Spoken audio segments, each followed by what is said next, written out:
Hi and welcome back to my channel. My name is Amanda and this is the weekly energy tip report. I'm going to be going from the 9th of September through to the 19th of September because my birthday falls on the 16th and I kind of want to have that weekend off. So yeah, bear with me and let's get into it. So this week, intuitively feeling into it, I wrote down some notes because I was getting channel messages come through. Tempers, tensions and emotional flares this week are to be navigated, okay? So we're starting off like from the 9th, we're in this Pisces pre-full Pisces moon energy, and then through to the 19th, we're gonna end up in a Cancer moon energy, okay? So we're looking through and what I've been feeling into, and I'm standing up right now, yeah, because the energies are so amped. It's just really like, since probably, I would say 72 hours ago to 4 days ago, I don't know what's going on with the solar flares. I haven't been checking in. I've just been writing out what's been bringing up in my shadow, you know, and what's been bringing up in for me to heal, and what's been presented to me in my physical reality and navigating that, you know. So this trioctile that we've seen to Pluto retrograde and Mars, and when the moon came into conjunction, that was a specific, very poignant day for me, literally poignant.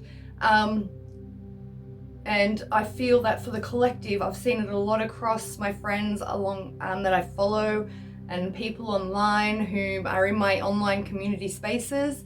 There's been a lot of tension and a lot of breakups, a lot of fallings away, a lot of people feeling that they've been, what's the right word? They're jaded, right? A lot of people are jaded right now because of the energies in which we've been experiencing and we're going to be experiencing with this Saturn retrograde squaring off to the Uranus and retrograde and North Node conjunction in Taurus, right? So now we're going to be, then we saw the sun come on to meet that trioctile to Pluto retrograde as well. Then we had the moon come into conjunction with Pluto retrograde whilst it was in that trioctile to Mars. That happened on the 7th, 6th, 7th, 8th of September, and is still playing out currently as I'm recording it. It's the 8th right now. I'm trying to get a jump on this for everybody to let you know that this week we're going to be seeing the moon transiting right through from Pisces through to Cancer. So this is of course going to come into conjunction with the Jupiter and Chiron retrograde in Aries on the 12th, and then 2 days later it's going to hit off on the Uranus North Node conjunction, and then another 2 or 3 days later it's going to hit off on Mars in Gemini. And then on the 19th, by this end of this video's date, time, parameters, whatever you want to call it, the moon's gonna be in Cancer, and that by the 19th, it's gonna come into conjunction with Black Moon Lilith. Now that is gonna be squaring off to Chiron retrograde. So towards the 19th, we're gonna have to be really self-aware up and throughout this next 10 days that I'm recording this video for. We're gonna have to be super self-aware that we are coming from a really divine heart space, a really centered and grounded space, you know, having compassion for ourselves, but also holding those firm boundaries that we need to in order to see how things and people and places in our lives, whether or not they're in alignment for our highest good going forward, you know. Look to see where you waste time. That is the biggest indicator of where you need to let go of things, yeah? So, or what is the biggest distraction for you?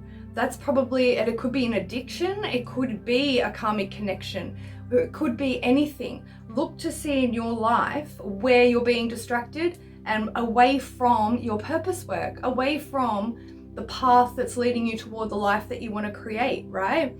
Now this is tied in to Saturn being retrograde right now. This is the last Saturn retrograde that we're going to have in Aquarius. So you've got to look to who in the circle, right in your circles right now, are you having tension and conflict with? Who do you feel that like some relationships, some friendships are on the verge of crumbling, right? Like, did you meet them once Saturn had ingressed Aquarius? Or did you meet them once it had retrograded and ingressed Capricorn. You know, like you got to see, because that is the pattern that's playing out now. And you got to remember that Aquarius is traditionally ruled by Saturn. So we have a double whammy of karma closeouts when we are experiencing not just Saturn in Capricorn as we did have, but Saturn in Aquarius, but also when we have the sun come through these signs as well. This is also reviewing karma, right? That's just coming through right now as I'm saying this. So other things that I wanted to touch on as well that are going to be really important for everybody to take note of throughout this next 10 days, okay, is that the sun is going to come into an applying opposition to Neptune retrograde. Now, when I say applying opposition, all I mean is it is approaching, right? Applying is approaching the exact opposition to Neptune retrograde. Now, then it will be separating, so therefore it will be leaving that conjunction, right? So we're going into an applying conjunction, applying opposition of the sun on the 11th of September is when that applying energy of the sun in opposition to Neptune will be felt. Then it'll exact on the 17th of September, and then we'll be separating from the 18th. And we're not going to see it come off that opposition until we're into Libra season on the 24th of September. Now, the reason why I am bringing this up is because simultaneously we are going to see Mercury retrograde applying as the sun is ingressing through into Libra, right? So, or finishing up the final decan of Virgo at its highest degrees as well. Like anything in the 20 plus decan, in that decan, the last final decan of Virgo, is that going to be that amplification of mercurial energy. And then to top it off, we're going to have Mercury retrograding coming back onto that. So that is happening, applying from the 19th of September. And then we'll see it come into exact. I'll go into it in the next video of what dates it's going to be exact, conjunction to the sun, and then I will talk about it separating its conjunction. The reason why I'm bringing this up is because of all this square, Saturn square, Uranus, North Node conjunction, all the other squares we have going on. And don't forget, we're still experiencing a lot of squares from the main asteroids, from the main fixed stars, which are playing out in their subtle realms here. And this is why I wanted to bring up about the moon conjuncting Lilith at the end of this time, is because we're already under tremendous pressure. Now, with and it's all about clearing out cycles of control issues as well, with Pluto being retrograde in that trioctile to Mars. Mars will be transiting Gemini and reaching, I think it's going to be about at the 16 degree mark by the 19th. Don't quote me though. I'm going by memory now, visual memory. So this is going to amplify that, like the first message that came through, yeah? Tempers, tensions, and emotional flare-ups are going to be what we're going to be experiencing throughout the next 10 days. Now, that's not to mention, or that's without mentioning, the solar flares coming in, the electromagnetic storms, solar flares, Schumann resonance is the other one I was trying to think of. You can feel how hyper my energy is, right? Like, this is what it feels, this was what this whole week, like I'm tuning into the 9th to the 19th of September, and this is what the energy feels like.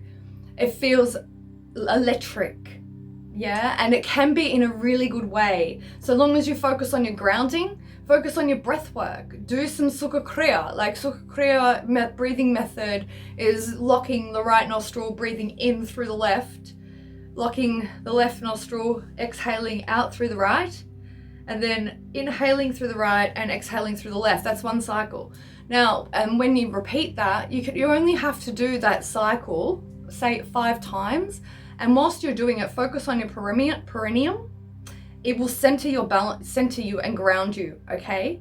Because the left and the right, it's Ida, Pingala, yin and yang, your sun and your moon, you know what I mean? So it's balancing that masculine and feminine energy. It's helping you to not just transmute, it's actually helping you to reverse the anxiety effects, yeah? Because it's directly affecting your central nervous system. Now, for those of you who don't know the Sukha Kriya method, definitely have a look and check it out and do some research into it on Google. Essentially though, Like for me, like I've used it, for example, like when I've done a boxing session and I really wanted to cool down really quickly, I'd stand there and just breathe in through my left nostril and exhale through my left only, you know, because throughout the day, periodically, our body naturally will breathe through only one nostril, not both at the same time.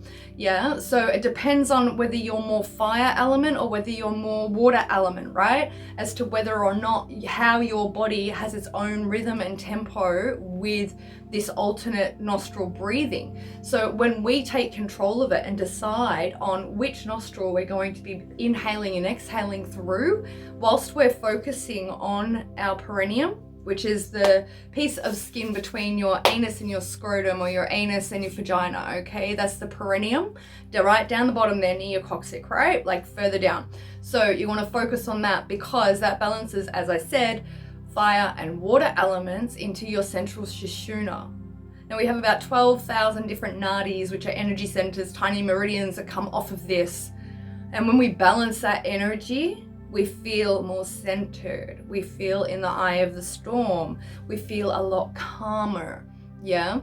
So not only do we need mindfulness, not only do we need to ensure that we are responding to people in the most loving, compassionate way this week, even if that means setting a boundary or responding in kind, yeah?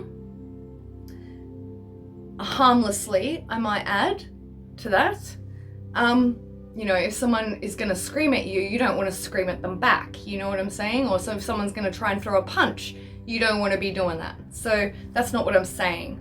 But what I'm saying is that, you know, we need to, what I'm seeing in the community and for me personally is that when we begin to treat others how they have treated us, or behave with others of how they treat us, the truth is revealed very quickly of what they think and feel and value of the connection. Yeah? So this is going to assist you, I feel, in working out what are karmic connections that you need to close out right now. Yeah? Especially if you've been having this push-pull, you know, back and forth dynamic with somebody and it just doesn't seem to ever get traction, things like that. Like this is what I've experienced in my personal journey this year, okay? So I'm speaking from experience and I've seen it a lot from the collective. We need to learn when to let go. The old adage of, you know, you're only going to burn your hand with the rope if you don't let go. So let go of the rope. Yeah? What's the point of holding on to something which, when there's no mature, open lines of communication, it just builds more resentment. So that becomes a toxic bond. And that is the true meaning, like this push and pull, that's the true meaning of trauma bonding.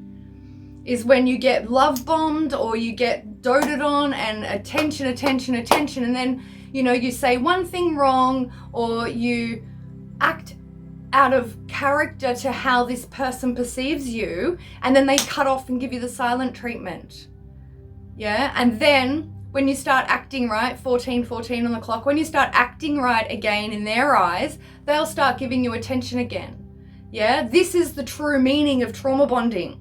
Not sitting there and misery loves company and we're like, oh yeah, I had the same thing with my whatever example you want to enter in there. That's not trauma bonding. Not the actual physical experience of trauma bonding is on the psychological, emotional level. Yes, we can bond over shared traumas, similar shared traumatic experiences. No, there's no doubt about that. However, people are misconstruing what trauma bonding means. And trauma bonding is that toxic cycling of love bombing and then withdrawing affection because you're not reacting or being able to be controlled by the way somebody is treating you, right? That's trauma bonding. So the collective need to wake up with regard to that, because a lot of people are misconstruing it, along with a lot of other things. Like, I don't like to bring in the whole twin flame thing. I went into that a little bit of my opinion of it last week on the previous video if you want to go watch that. However, karmic connections right now a lot of people are deluding themselves into thinking that it's their twin flame. You know, sorry, but no. Like, I'm not saying that what you feel isn't real. I'm not invalidating that whatsoever. However, at the same time, if you are gaslighting yourself to give pass to someone's shitty behavior of how they treat you and act like you don't mean shit to them half the time, and then they come in and, you know, give breadcrumb you basically, like, wake up and smell the coffee. That person is using you for their own ego. That is all. Yeah? And if you are constantly chasing someone, and I'm not talking just to the feminines here, I'm talking to the masculines, I'm talking to my brothers as well, yeah? And my brothers and my sisters. If you are constantly chasing somebody and you are not getting anything in return, no answer is an answer, yeah? So you need to learn detachment, you need to step away from your emotions, and you need to look outside the box. If one of your best friends, yeah, or your sister or your brother was experiencing what you are with this person that you call your twin flame, what would you tell them? Because I can tell you right now, you would tell them to drop them. And you would tell them how toxic the cycle is. So a lot of the community need to wake up now. A lot of the community need to really slow right down. Because this full moon in Pisces, there's a video up, full moon transmission, astrology deep dive into all the fixed stars and the asteroids that this moon is conjuncting and is being influenced by. That's up on my YouTube channel, so go and check out that. There's also going to be weekly tarot and a Mercury retrograde tarot all signs video up and available. Yeah, so excuse me, and there's channeled messages for the Mercury retrograde on my Instagram. It's a blended, weird, my mercurial brain did this thing where it just melded the houses and the horoscope style together. And so you've got to look to what your natal Virgo and Libra house is, right? And then you read your sun sign and your ascendant sign as well, okay? So I digress though. Waking up and realizing what karma is unfolding for you right now. And not all karma is negative, you know. Some people in relationships, they will make it through. However, I know I'm speaking to a collective right now who need to hear this. The person that you have been at odds with and pouring 100% of yourself into with zero return, you need to cut the cord, yeah? And not just cord cutting, you need to go no contact. Yeah, I'm not going to get into like labeling of, you know, narcissistic or passive aggressive and all this sort of thing, because, you know, even psychologists have a rigorous testing system to say whether somebody is actually a narcissist. And if we're brutally honest with each of ourselves, we all have narcissistic tendencies, right? So that aside, you've got to look to where people are taking advantage of your energy, where people are, yes, you can call them energy vampires if you wish. Some of them do it intentionally, yes, others do it unconsciously. Then there are other people who just like to play mind games and try fuck with people. So you need to be really discerning right now, like what type of connection are you in and how long have you been beating a dead horse for, hoping something will change. Yeah? So, I wanted to share that because, one, I've personally experienced it, as well as, at the same time, witnessed it everywhere online. Yeah? So, boundaries, healthy boundaries. You gotta come from a loving, compassionate space when you set a boundary. Yeah? It's got to be that you are acting from an intuitive space. Yeah, like in my situation, it was like I was completely guided to respond the way that I did. Yeah, which was to match their emoji reaction. Yeah, and when I did that, I got blocked and the chat deleted. So, you know what I mean? There's my answer. But I had my answer a much longer time ago than that. However, because we're spiritual and we like to give everyone the benefit of the doubt and just understand, be so understanding and empathetic, we screw ourselves over by not learning how to enforce healthy boundaries, by not speaking up and clearing our throat chakras, and which is our willpower as well, mind you. So when somebody is continuously trying to gaslight you, which didn't happen to me, but when somebody is continuously trying to gaslight you, and therefore makes you gaslight your own intuition, you're doing yourself a disservice. So this full moon in Pisces, I digress again, this full moon in Pisces is going to assist you in really highlighting, because we're going to have Mercury retrograde stationed at the same time. Yeah?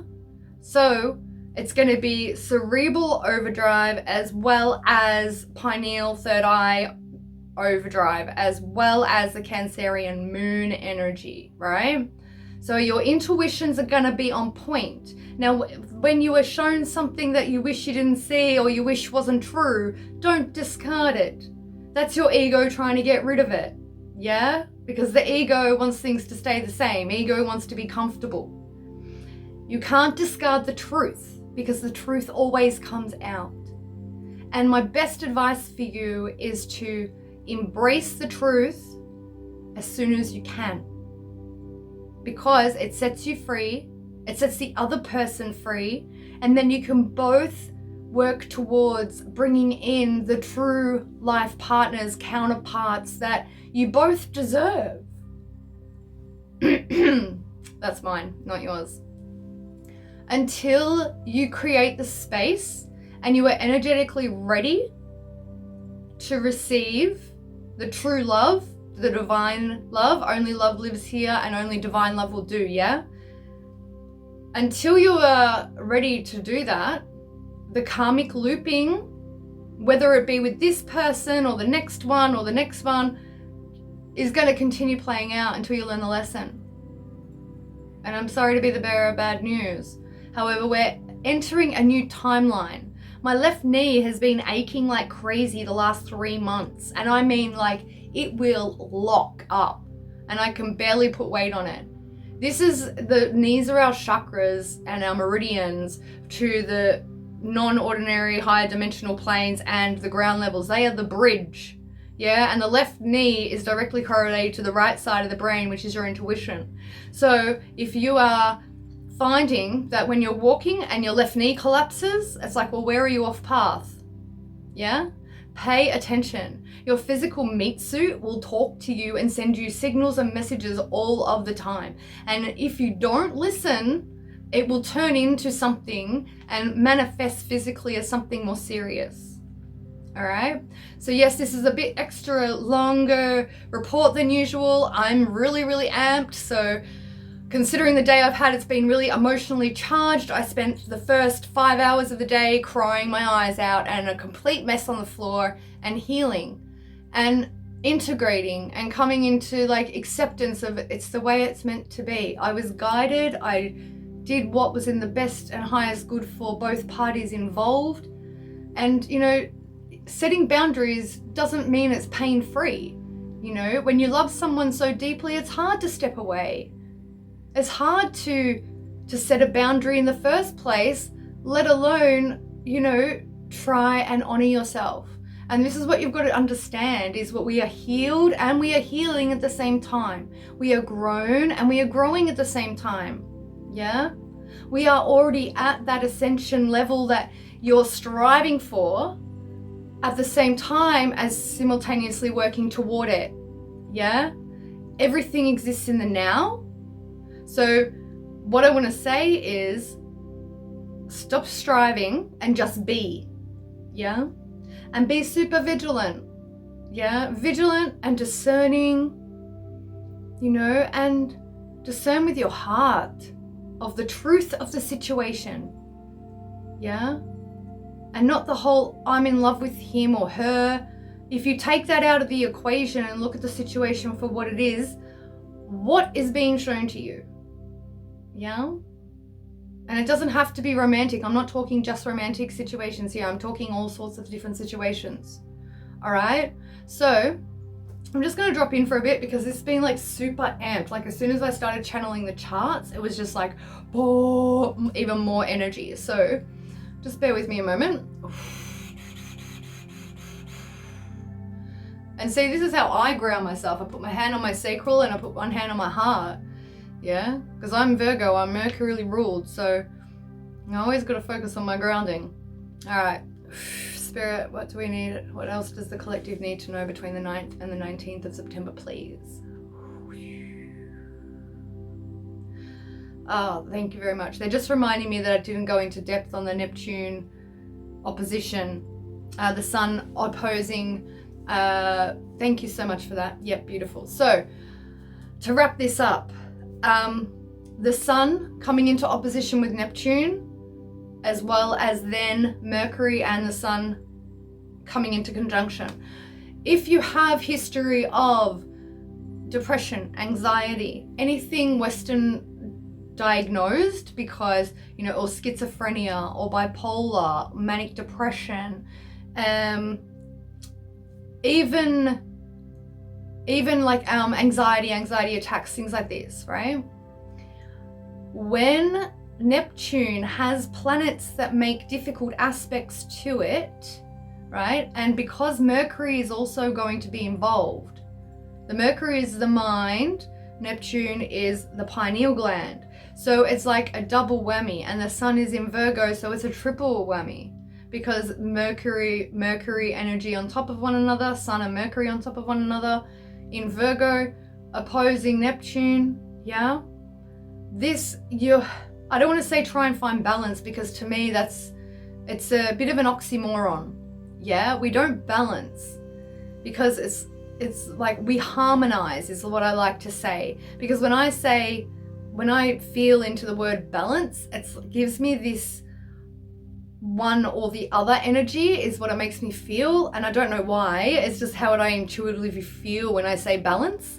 It's like or it's not and energy, it's or energy. I think that's what it is, yeah. So we want to harmonize the energy of Sun, Mercury opposing Neptune, okay? Now, the best way to do this is realize that you need to stand at the fulcrum.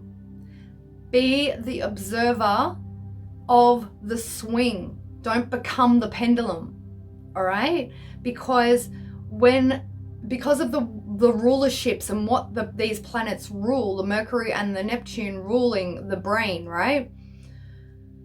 And opposition, it's not as difficult an aspect as what people make out. However, it is challenging. Trust me, my Sun is at 22 degrees Virgo, so I've had Neptune on it and retrograding over it and blah, blah, blah for the last couple of years, right? It's not coming off of it until December this year.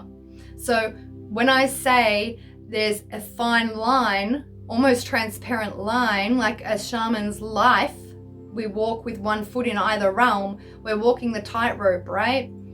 It's either we can be extremely tapped in, tuned in, turned on, or we can fall into psychosis, right? This is what these opposition to Neptune, especially conjunct Mercury, is going to make you feel like. I need you guys to drink extra water or eat more fruits, like eat your water. Yeah, it's so much better for your body to eat your water than it is to drink liters and liters of water. Honestly, I drink more coconut water if I'm gonna drink water than what I do actual filtered water.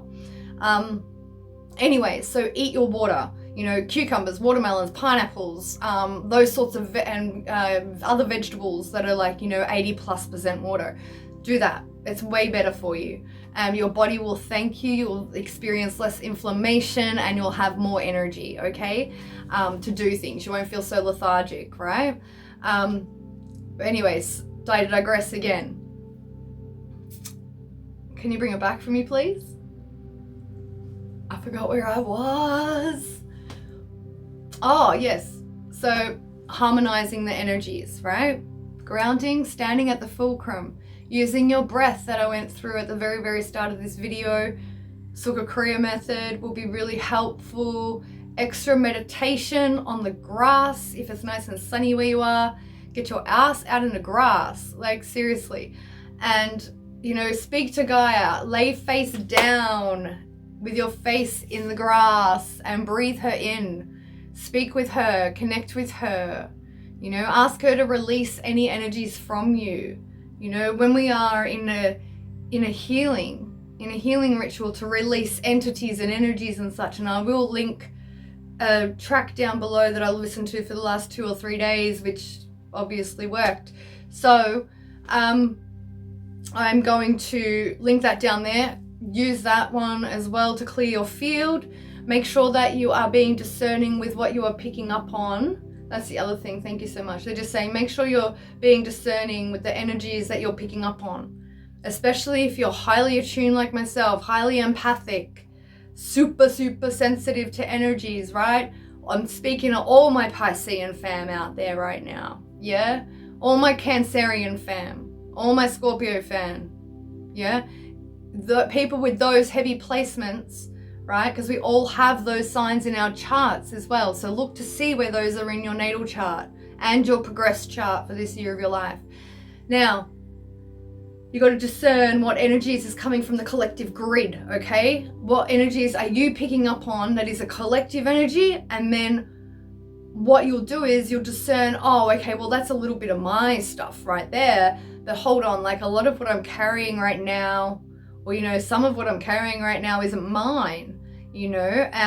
And so therefore you can release it, yeah? Either back to earth, or you can give it to God, you know, give it to Saint Germain, and release it from yourself, because you're not here to be a transmuter 99.9% of the time for the collective, right? You have to be sovereign to your energy, and only you have to choose when you're going to pick up onto the collective energies, okay?